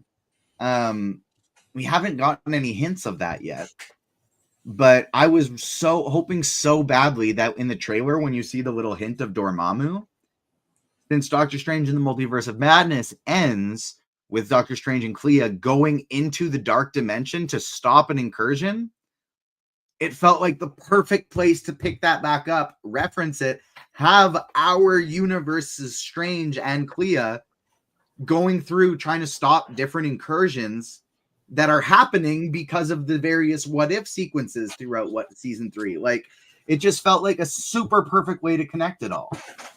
All I'll say, the funniest thing about that, because like I agree, that would have been, I'll just double that, like that would have been so much better than what we got. But I think my favorite part of the episode was when they showed Dormammu and Caecilius was like, he doesn't bargain. Like I chuckled. That was hilarious. That was hilarious. That was a good one-liner right there, because I was just like, it made me want to rewatch Doctor Strange, which I think is such an underrated like solo MCU origin story movie. I love the first Doctor Strange movie so much, but that was just like that little one-liner that was like this.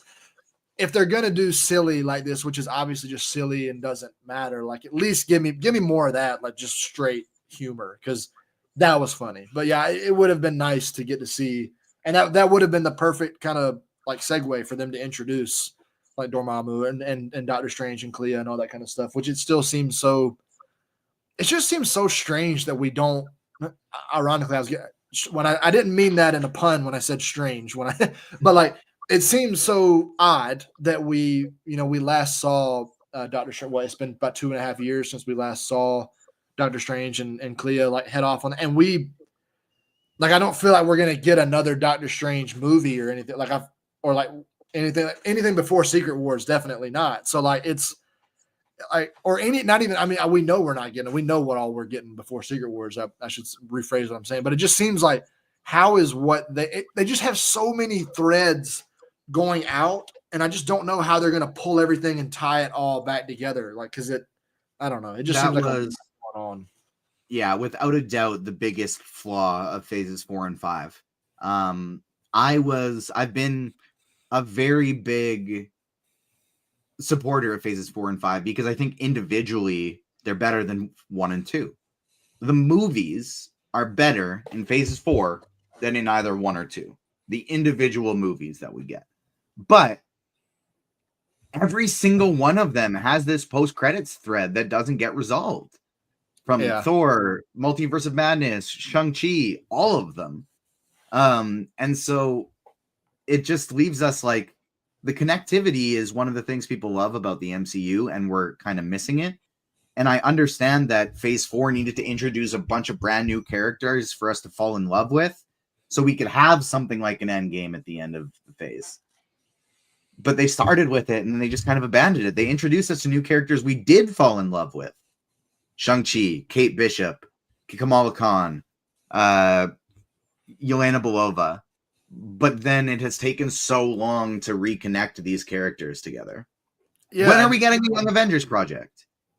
Yeah, everybody says, like, just wait till we get to Secret Wars. You'll care just as much about but it's like, and I'm not saying this to you, but I'm just saying, like, the reason that we cared so much about Tony and about Cap and about Nat and about Hawkeye and like and Bruce, like, especially like Tony in every damn movie.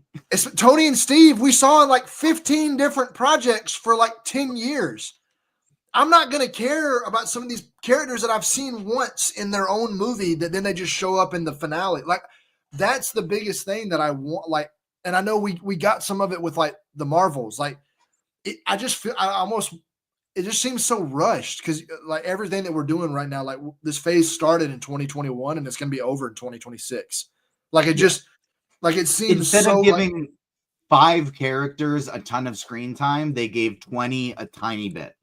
Yeah, exactly. And that just doesn't seem like it's going to, like, Secret Wars and Doomsday will still make a buttload of money. Like, I'm sure there's no way they don't, especially with Robert Downey Jr. playing because his face is going to be over everything. Like, I've actually seen, it's funny because I saw when the announcement, I know we're going way off track here. When the announcement happened, like, people were like, well, what, Dr. Doom wears a mask. I was like, and I was like, guys, whatever this version of Dr. He's not wearing a mask. Like, maybe sometimes, like, a little, I know he takes off the mask at San Diego, but I'm like, you don't get Robert Downey Jr. and covers face the whole time. That's just not going to, like, his face is going to be all over the promotion. So those movies are going to make a buttload of money, but I'm just like, I don't know. It's like the same. Like, I love one of the characters that I think I care about the most. Like, and I know he's left over from like the first movie, but like Sam Wilson, I fucking love Sam Wilson so much. I love Anthony Mackie. He's gonna get one appearance as Captain America before the Avengers movies. Like, before like the final like saga concluding Avengers, Chris Evans got 3 solo movies, like 3 Avengers movies, and like all these different stuff. And I'm like, that's why we cared about Chris Evans as Captain America, and why, like, when he walks out there by himself before the portals and he straps the hand on he's ready to face off against Thanos' whole army and probably die within about 3 seconds. But like, we fucking care about him because we watched him for like no telling how many hours. And it almost feels like they're doing these new characters a disservice. Because like people are going to be like, oh, why don't you care about such and such as much? It's like, because I haven't spent as much time with them. I want to care, but I haven't like gone on this whole journey. I've seen Ms. Marvel twice, and I absolutely love this character so much. Like, could you imagine if I've gotten to spend 6 projects with her so far? Yeah, like, and I just don't know why. It's like, I know scheduling conflicts are tough, but I'm like everybody's so busy now, all this kind of stuff. But it just seems, I don't know why we're not. You don't have a plan for it. Exactly, and they've done so much of that. Like it seems like that, like the Thor: Love and Thunder, like the Hercules post. We're probably never going to see Brett Goldstein as Hercules. That's probably just never going to happen. Like now, not even. And who knows? Maybe I say this and a Hercules project will get announced tomorrow. I don't know, but it just seems like so much stuff like that we're like, they're just kind of being like, hope that we forget about. But I know we still got one more episode to talk about, so I'll quit. I'll quit airing grievances about the MCU as a whole. Hey, that's Happy Festivus. We're airing grievances. That's what the holidays are for. But yeah, let's talk.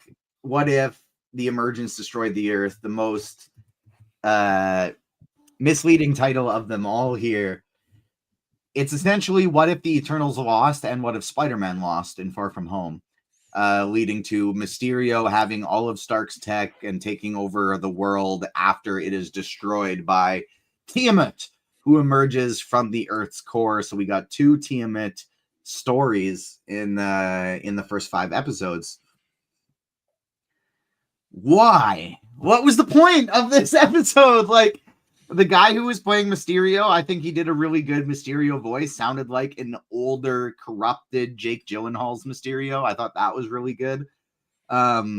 It seemed like, why are we using... it threw me off. Like, why are we using... Oh my gosh, what is the character's name? Michelle Yeoh's character in Shang-Chi. Oh yeah. I don't remember the character's name either, but yeah. Michelle Yeoh played Ying-Nan. So she's Admiral Ying-Nan in this. Why bring that character back if you can't get Michelle Yeoh back? Like, if you can't get Michelle Yeoh back, just pick somebody else. The coolest part about that character is you have one of the greatest actors and action actors in the history of the planet playing her.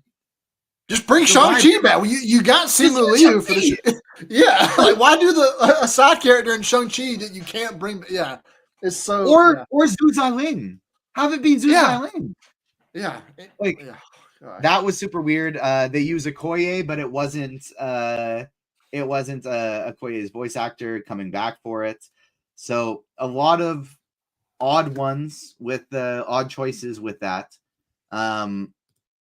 And the Earth is just destroyed. Riri Williams, I'm glad this is a clear example that they meant to have Ironheart released a lot earlier than this, because obviously that was supposed to come out first. And I liked Riri Williams. It was awesomely getting more Dominic Thorne as Riri Williams. The White Vision stuff was intriguing, but my goodness, the conclusion to this episode I just thought was so terrible.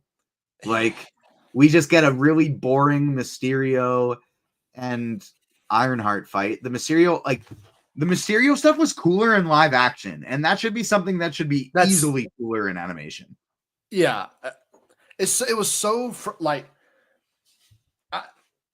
one of my, and I'm just, there's a very similar. This is going to seem like a weird comparison at first. Is just like when somebody is so obviously overpowered and like overmatched, and then somebody's just like.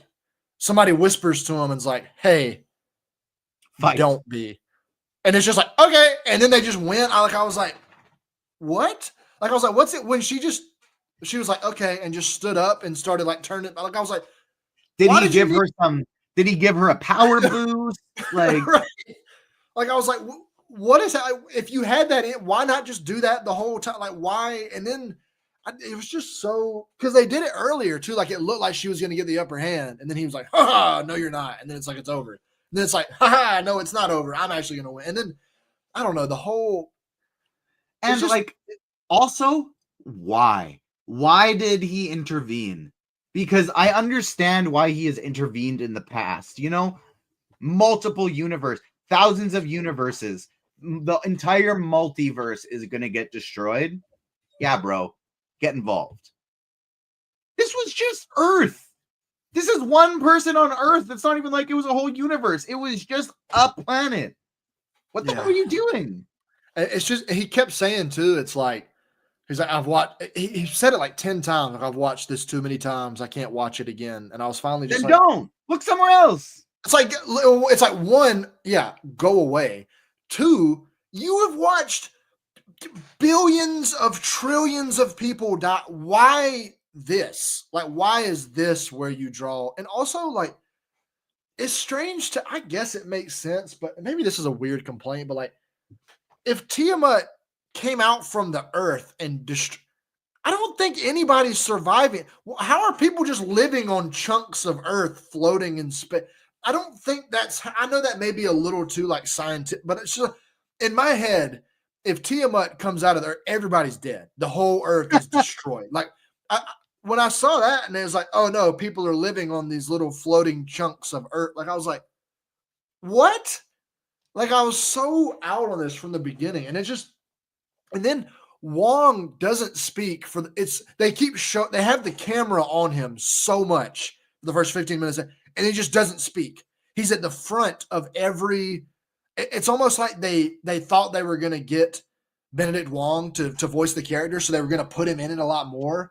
So they like animated him in the front of all these groups, and then he like backed out at the last second. I was like, I can't do it. And so they just have him standing here doing all this stuff, but he's never actually saying or doing anything until the fight. The only time he ever says anything is like the Vishanti spell. You've got 2 minutes. Like that's like it. But he's at the front that of line every out of like a random Doctor Strange movie that he said and it got cut.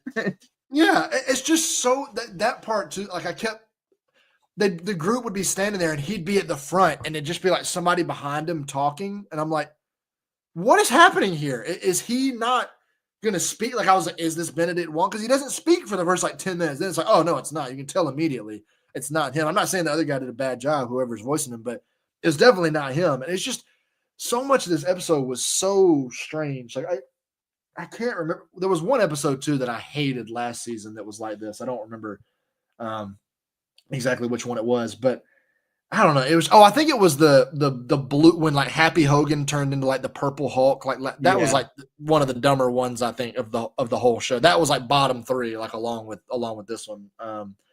But yeah, I don't know, man. This just seemed like, I know there's nothing wrong with filler like in a TV show, but this was just like, I'm like, we've got like 5 episodes of this show that you've marketed as this massive multiversal, unlimited potential, universe breaking, altering thing, and this is what we're getting. Like I agree with you too. It was cool to see Riri Williams, like and good to see Dominic Thorne like back and voicing Riri Williams. Like I really liked the Riri stuff that we got, like getting to see her again. But I just don't think it. This group, like I get to it, makes sense. Like part of it makes sense. Where like, if this has happened a billion times, like the Watcher says, or whatever, there's probably been some really weird combinations of it throughout history. So this is just one of them. Like I get it. When stuff happens as much as it does, there's going to be some weird. But when it happens as often as it does, that means there's also some really, really cool combinations of characters that don't include some of the ones you brought back for this. That probably include like an Iron Man or like a Spider-Man or something. Is the craziest one to me when it's not Michelle Yeoh. Like that Michelle Yeoh is a goddess living among women and men and humans. Like she is one of my favorite actors ever. She's incredible. But I agree. Why that character if it's not Michelle Yeoh? That Michelle Yeoh is the most redeeming part of that character. Yeah, that's why. Yeah, that's why people. So it's like if you're gonna bring back a Shang-Chi character, just bring, because Simu Liu has already been in the show. Like, just bring him back. Just have him be on the team. Like, and we haven't even get to see him be Shang-Chi because, like, and I believe he's gonna get a Kate Bishop. Him and Kate Bishop have an episode like together later in the show. So maybe the one after, but I think that's next one. I think you're right. Yeah. So I know we're gonna get to see it, but it's like we've really only gotten to see him be like mech Shang-Chi. Like we haven't even actually gotten to see him. And I want them to do justice by that character because that's like one of the best parts of Shang-Chi is like he kicks ass like hand-to-hand combat, and we haven't gotten to see, like I'm like there could have been some really cool fight potential in this show too with like some of those drones and bots, like seeing them use the rings and fight. Like there's just so I don't know, it's just weird. I hate to be that person who's like, if it was me, I would have done it differently, and I'm not doing that. But it just seems like I just would have loved to have been a fly on the wall when this episode was just being developed and planned. Like, why? Like for so many, because I just have so many questions as to like why. Yeah, it just kind of seems like if you do a Family Feud style, you ask 100 people what would be their ideal what if episode, these are the answers. It feels like all the things they chose would be things nobody ever said. It's like they're not there's so many opportunities for some really cool things, and they just sort of picked random ones. And the random ones they selected, they're well executed.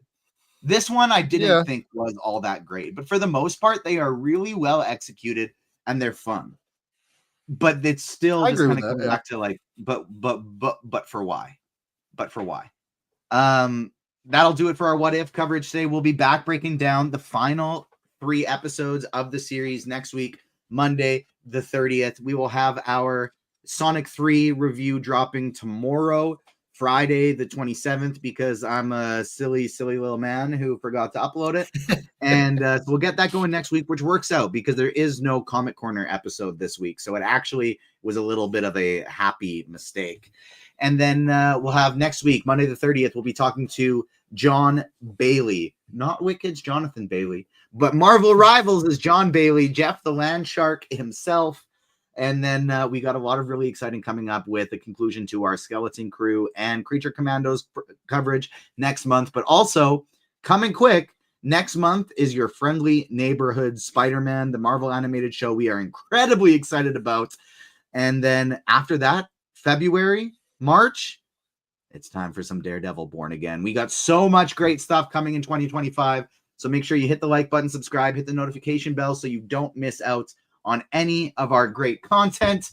Adam, I know you got to get out of here, so I'll just transition us right into a conclusion here. Thank you so much for hopping back on. This was a blast. We'll definitely make sure we do it again soon. Follow Adam on socials.